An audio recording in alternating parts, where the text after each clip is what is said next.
Right now, nearly 70% of the people who put items in your online shopping cart are just going to leave without paying. Oh, wow. Yeah, 70%. Yeah, it's wild. I mean, think about it like this. If you ran a physical shop, right, and 7 out of 10 people loaded up a trolley, wheeled it all the way to the till, and then just walked out the front door in total silence. You'd be incredibly alarmed. You would. You'd probably call mall security or I something. thought that way. But online, we just call it a Tuesday.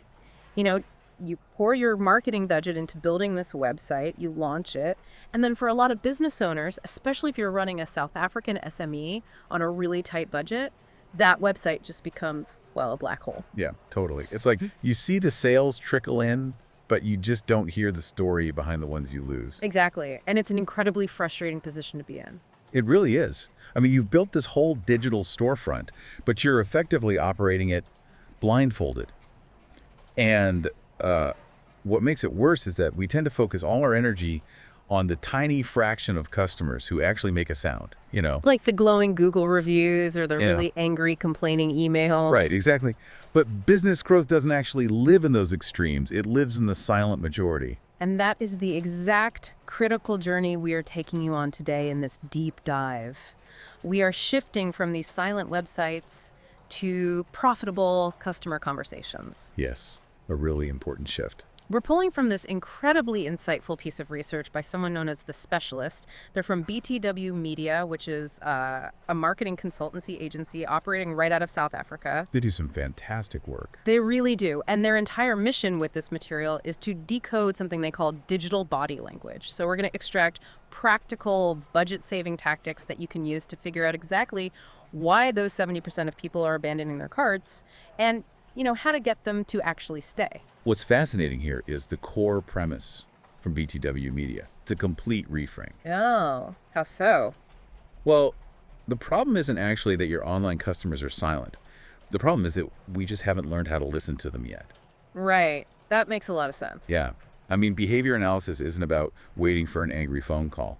It's about tuning in to the subtle, nonverbal cues that your customers are leaving all over your website every single day. Okay, let's unpack this because The Specialist uses this really great localized analogy that just makes this instantly tangible. Oh, the Santon store one. Yeah, exactly.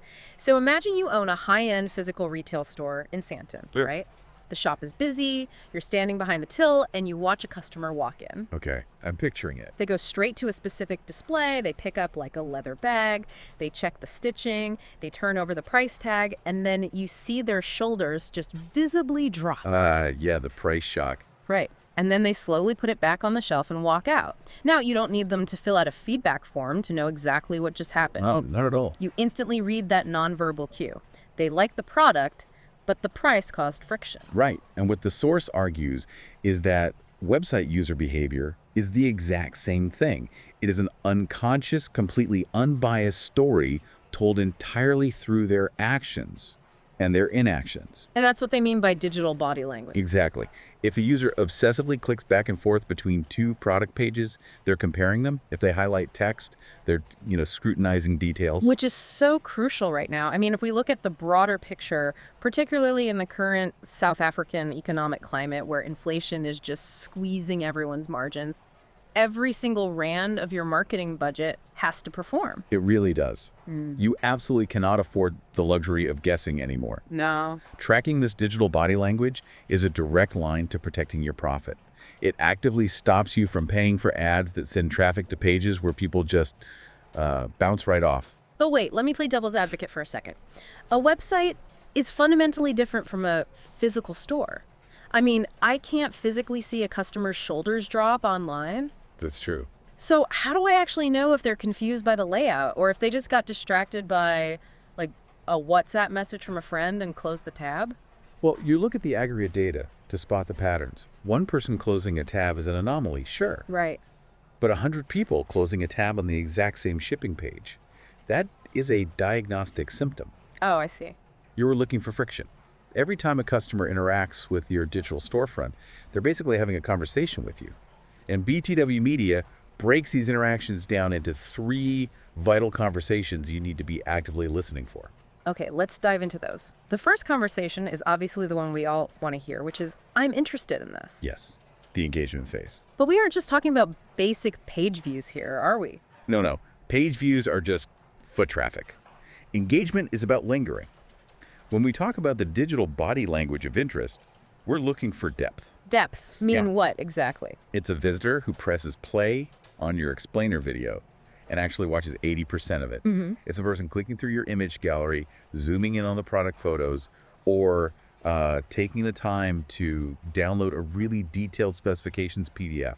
They are leaning in. I love that. And BTW Media gives a fantastic example of how to actually monetize this. That's the Bry stand one. Yeah, the Cape Town Bry stand. So imagine you run a small business in Cape Town selling Bry accessories. Yeah. Custom grids, tongs, all that sort of thing. Right. And you publish a blog post titled 10 Tips for the Perfect Snook Bry. You look at your metrics, and that specific post isn't just getting clicks, it has triple the average reading time of anything else on your site. Wow. Yeah, that's huge. People are reading the whole thing. And see, that data is basically the customer standing in the room saying, this solves a problem for me. Yeah. But this is where a lot of SMEs fail. They see the high reading time, they pat themselves on the back for writing a good blog post, and then they just move on. So what should they do instead? The actionable insight is to build on that proven interest. You take your snook grits, maybe your specific fish spices, and you bundle them into a special promotional offer. Oh, smart. And then you embed that offer right in the middle of that exact blog post. You're using verified behavior to position a product exactly where the customer's attention already is. That's brilliant. Capitalizing on engagement is great, but let's talk about where the real pain is, because conversation 2 is, I want to buy, but. Ah, yes. The hesitation. Here's where it gets really interesting. This is the agony of the almost sale we talked about at the top of the deep dive. Yeah, this is where cognitive friction enters the picture. The customer's right at the finish line, their intent to purchase is super high, but something on your site is creating psychological weight. And I'm guessing the loudest signal here is the abandoned cart. Of course. But a business-savvy owner really needs to diagnose the root cause of that abandonment. Right, because an abandoned cart is just the symptom. Exactly. Is it a user who obsessively clicks your delivery information link right before entering their credit card details? Or maybe someone who fills out their entire name, phone number, and email in a multi-step contact form, but then bails on the very last page? Let's break that down, because anyone running an e-commerce site knows the sting of an abandoned cart. The specialist uses the example of an online bakery to illustrate this, which I think is great. That's a very common scenario. Right. Let's say you're running this bakery, you have great traffic, but you're seeing this massive spike in cart abandonment right at the final checkout step. People are loading up their carts with cakes and pastries, but they just aren't paying. Often, that specific digital body language points straight to sticker shock, usually over shipping or delivery fees. Ah, the surprise fee. Yes. The customer has mentally committed to spending, say, 200 Rand on baked goods. They get to the end, and suddenly there's a surprise 80 Rand delivery fee just added to the total. And they just bail. Exactly. That surprise introduces immediate cognitive friction, and they're gone. So what's the play there? Because as a small business, you can't just absorb the delivery cost if it completely destroys your margin. No, of course not. You don't just blindly slash prices. You use the data to run a targeted A/B test. Okay, so testing different options. Right. The actionable insight here is to test offering free delivery, but only over a specific threshold. So say free delivery on orders over 250 Rand. Oh, I see. And then you monitor the data. Does the abandonment rate drop? Does the average order value actually increase because people are adding an extra cupcake just to qualify for the free delivery? That is such a practical fix. Or, alternatively, if the hesitation is happening specifically on the payment gateway page, it might not be the price at all. It might be a complete lack of trust. Wait, really? How does trust show up in digital body language? It shows up as hesitation before handing over sensitive data. If an SME's payment page looks even slightly outdated or maybe disconnected from the main site's branding, the customer feels insecure. Oh, so they just freeze. Right. The simple mechanical fix there is to add recognized visual cues of security. Put the Visa logo, the MasterCard logo, a secure SSL padlock icon, put them directly next to the pay button. So you're visually answering their unasked question, which is basically, is my credit card safe here? Exactly that. You are systematically removing the hurdles. That makes total sense. But what happens when the hurdle isn't just friction, but like an actual broken promise? Because that brings us to the third conversation, which they say is the most urgent. This is frustrating, I'm leaving. Yeah, this is the signal you absolutely cannot afford to ignore. This is where you are actively bleeding your marketing budget. And how do we spot that? The primary metric you're looking at here is a high bounce rate, usually combined with a very short time on the page. A user arrives, takes one look around, and rapidly mashes the back button to escape. I always think of a high bounce rate like a misleading store window display. Yeah, I go. Like, imagine you walk past a shop and the mannequin in the window is wearing this gorgeous tuxedo. You walk in to buy it, but inside, the store only sells heavy-duty plumbing supplies and chainsaws. Right, you'd spin right around and walk out. Exactly. And BTW Media highlights how often we accidentally do this online. You run a Facebook ad that screams, "Massive winter sale, 50% off jackets." Yep. The customer gets excited, they click the ad, but you've linked it to your standard generic homepage. And your homepage currently features a massive photo for summer swimwear. It's a fundamental psychological disconnect. Oh. The customer clicked with a very specific expectation, and your landing page just broke that promise. Their digital body language bouncing within 3 seconds is screaming that your site is confusing. And the real tragedy for an SME is that you just paid Meta or Google for that click. Ouch. Yeah. You basically paid for the privilege of annoying your own lead. So the mechanism to fix this is vital. It's strict alignment between your ad copy and the landing page destination. If the ad promises a winter sale, that link must send them to a dedicated page filled exclusively with discounted winter jackets. Okay, I am completely with you on the theory here. We need to diagnose engagement, hesitation, and frustration. But let's get into the mechanics of how we actually hear these conversations, because the source explicitly states we don't need a degree in computer science to do this. Thank goodness, right? Seriously. And we don't need to hire a massive data team. They recommend 2 basic, completely free tools from Google designed for absolute beginners. Tool number 1 is Google Analytics 4 or GA4. Right. And the easiest way to conceptualize GA4 is to think of it as your free 24/7 shop foreman. Shop foreman. I like that. It just sits in the background and oversees the entire factory floor. Mechanically, it uses a piece of code on your site to automatically track the baseline of everything happening. Like where people are coming from. Exactly. It logs the origin of your traffic.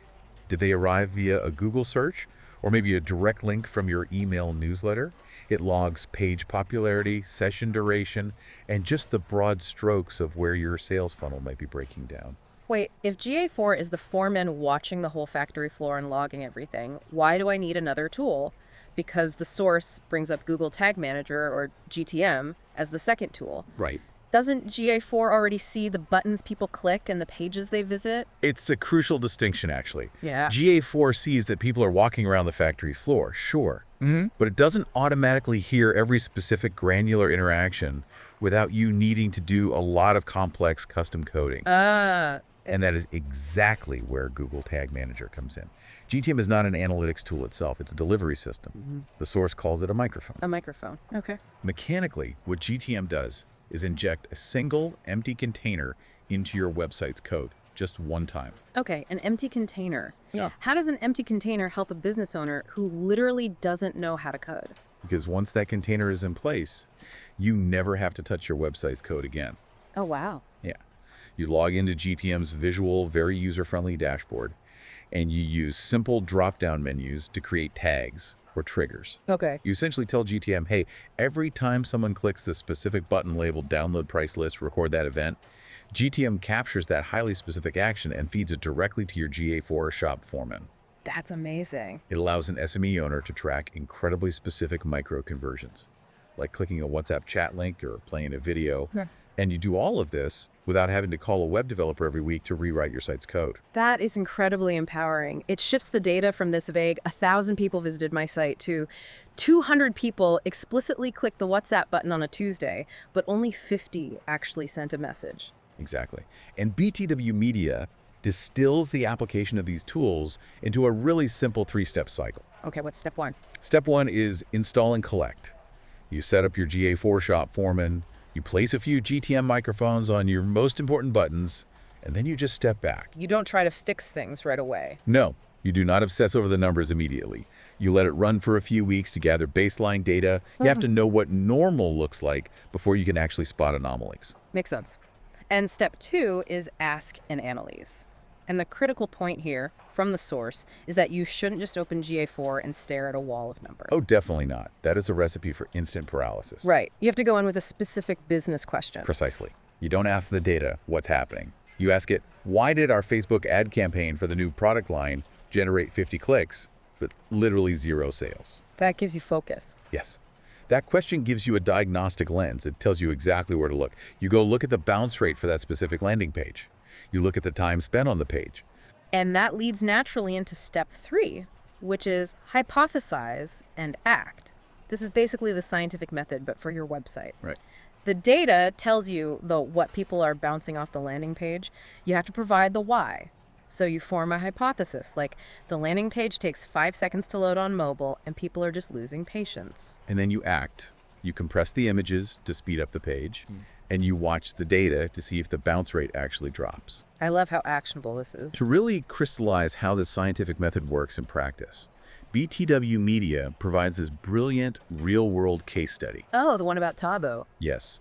It centers on a South African business owner named Fibo, who runs an SME called Tabo's Tech Spares up in Gauteng. Right. So Taibo sells laptop parts online, and he had a very specific problem. He had a replacement laptop screen in his inventory. It was a high-margin item, meaning it was incredibly profitable for him to sell. Which is great. But he checks his GA4 dashboard, and the data shows the product page for this screen is getting fantastic traffic. People are finding it organically. But, and here's the problem, his sales for that specific item were completely stagnant. Yeah. So Fibo leans in, he stops looking at the sales ledger and starts looking at the digital body language. And he spots a classic conversation 2 scenario, hesitation. The agonizing almost sale. Exactly. The data revealed an incredibly high add to cart rate for this laptop screen, but an almost equal or massive cart abandonment rate. Customers were putting the screen in their digital basket, staring at it at the checkout page, and then just vanishing. So Saibo moves to step 3. He asks why, and he forms a hypothesis based on who his customers actually are. Which is key. He realizes he isn't selling to IT professionals. He's selling to everyday people who are just trying to save a buck by fixing their own machines. Right. So he hypothesized that right at the moment of purchase, the customer was experiencing severe cognitive friction. They were terrified they were going to buy this expensive piece of glass, try to install it themselves, and accidentally snap their laptop in half. It was fear. Yeah. It was a massive hurdle of trust and capability. And what makes Tabo's approach so elegant is what he didn't do. Right, because a lot of business owners would just panic. Oh, absolutely. They'd assume the price was too high and immediately slash their profit margins by offering a 20% discount. Or worse, they'd launch an expensive new Google Ads campaign to force more top-of-funnel traffic to the page. Just burning money on a broken system. Exactly. Instead, he used the most budget-friendly, data-driven solution possible. Thabo just set his smartphone up on his workbench and filmed a simple 2-minute YouTube video showing himself replacing that exact screen. Just showing how easy it is. Yeah. He demonstrated how simple it was, and he embedded that video right at the top of the product page. And as a really brilliant piece of cross-selling, he added a GTM-tracked link to the exact specialty screwdriver set that he also sold right beneath the video. He identified the hesitation, and he provided the missing piece of information to resolve it. And the results totally validate the entire methodology. They really do. The source notes that within a single month of adding that simple zero-cost video, conversions for that laptop screen literally doubled. Wow. He didn't increase his marketing spend at all. He simply interpreted the digital body language and optimized the traffic he already had. So what does this all mean for you as a business owner? It means that the era of relying purely on a gut feeling to make marketing decisions is over. It really is. You don't have to guess what your customers want or why they're leaving. Every single scroll, every clicked link, every abandoned cart on your website is a direct, measurable line of feedback. And the overarching advice from the specialist at BTW Media is to lean into that feedback. Stop treating your website like a static billboard. Right. Set up your basic tools. Turn on your GA4 shop foreman, place a few GTM microphones on your critical conversion points, and just start asking targeted questions. Diagnosing and fixing these small points of friction is simply the single most effective way to protect your limited budget and actively boost your profit margins. Your customers are already talking to you. You just need to start interpreting the language. Exactly. But I want to leave you with a final thought to mull over, building on everything we've just discussed about friction and analytics. Right now, we're talking about using tools like GA4 and GTM to read this digital body language after the fact. Right. Gathering the historical data. Yeah. We gather the aggregate data, we hypothesize, and we manually make changes to the website, just like Thibault did with his workbench video. But considering the rapid pace of technology, how long until artificial intelligence can read that hesitation in real time? Oh, wow. That's a thought.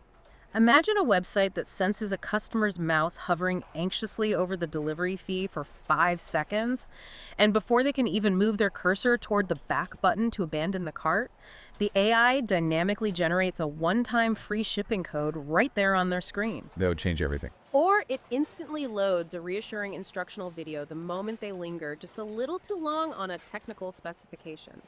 The digital meeting room is about to get a whole lot smarter, moving from reactive analysis to proactive intervention. The only question is, when your website finally has the ability to talk back to your customers in real time, are you going to be ready to join the conversation?